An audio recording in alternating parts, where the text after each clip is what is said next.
సరే ఎట్లాగో ఎవరు రాజకీయం వాళ్ళు చూసుకునే పరిస్థితులు ఉన్నప్పుడు తన దగ్గర ఉన్న ఆస్తుల్లో కూడా చెల్లికి ప్రేమగా ఏమి ఇవ్వదలుచుకున్నాడో మీకు ప్రేమ కనపడినా కనపడకపోయినా ఎవడిస్తాడు ఇంత? తన పేరు మీద ఉన్న ఆస్తులు జగన్మోహన్ రెడ్డి గారి పేరు మీద భారతమ్మ గారి పేరు మీద ఉన్న ఆస్తులే కదా ఇవన్నీ.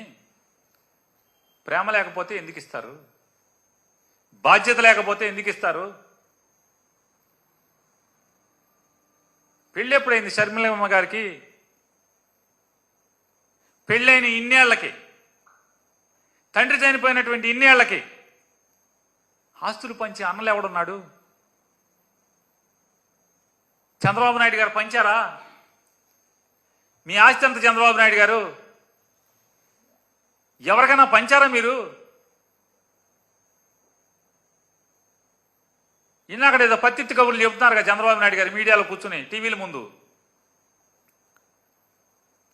మీ ఆస్తులేమో అఫీషియల్గా మీరు కొన్న రోజు లెక్కెట్టి ఇవాళ మార్కెట్ వాల్యూ కాకుండా మీరు కొన్న రోజు రిజిస్టర్ ఆఫీస్లో ఉన్న విలువల ప్రకారం చూస్తే 1470 కోట్లు అని చెప్పని మీరే రిటర్న్స్లో ఫైల్ చేస్తారు. మీ ఆస్తుల్లో ఏ ఒక్క ఆస్తి అన్నా మీ చెల్లెలు ఉన్నారుగా, ఒకళ్ళో ఇద్దరు ముగ్గురు ఎవరో ఉన్నట్టున్నారుగా, ఏ చెల్లికన్నా ఎప్పుడన్నా పసుపు కుంగం పెట్టి ఆస్తి ఏమన్నా ఇచ్చారా?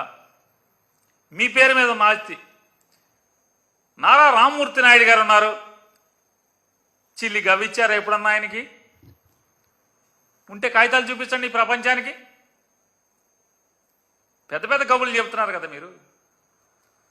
ఇవాళ దాని గురించి కూడా మాట్లాడదాం. చంద్రబాబు గారి పత్తిత్తు కౌర్ల గురించి, ఆయన శ్రీరంగ నీతుల గురించి కూడా తప్పకుండా మాట్లాడుకుందాం.